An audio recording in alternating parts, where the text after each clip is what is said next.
Bonjour, Éric Petit, président et cofondateur de MagResource. Nous sommes des fabricants d'aimants à partir de terres rares, c'est de la métallurgie. Et ces aimants-là vont dans toutes les applications électriques, des voitures, de l'éolien, des robots et des applications défense également. Je suis Sophie Riouara, vice-présidente en charge de la technologie de MagResource et cofondatrice. Je suis issue de la recherche scientifique du CNRS institutionnel à Grenoble. C'est là que tout a débuté pour MagResource, où on a développé avec mon équipe la technologie de recyclage qui a donné naissance à la société. MagResource aujourd'hui fabrique des aimants permanents à base de terres rares, 100% d'origine recyclée.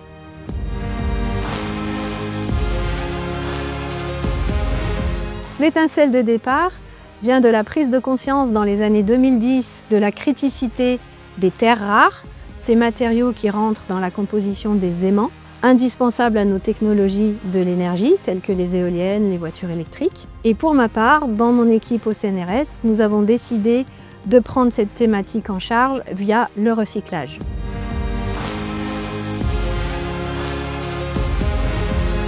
Tous les jours, on se pose la question de savoir comment on va grossir, comment on va se permettre de pouvoir répondre mieux aux clients.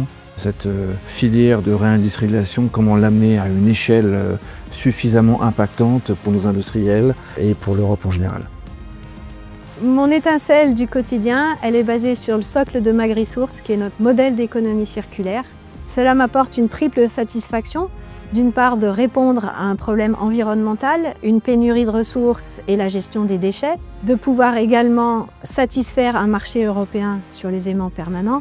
Mais surtout la satisfaction d'avoir embarqué une équipe autour de ce projet très fédérateur.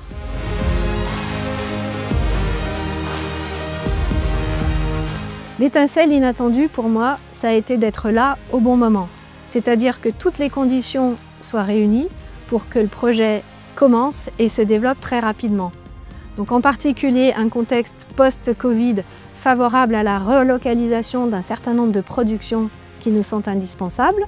Un contexte international et géopolitique qui permet le développement d'une souveraineté européenne forte.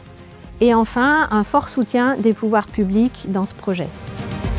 Aujourd'hui, on est dans un momentum. On a tout un écosystème qui attend le développement de MagResource pour pouvoir regagner en souveraineté. On a développé un modèle circulaire et la technologie qui va bien parce que c'est le seul moyen de faire. Aujourd'hui, être capable de développer ce nouveau modèle, c'est juste génial.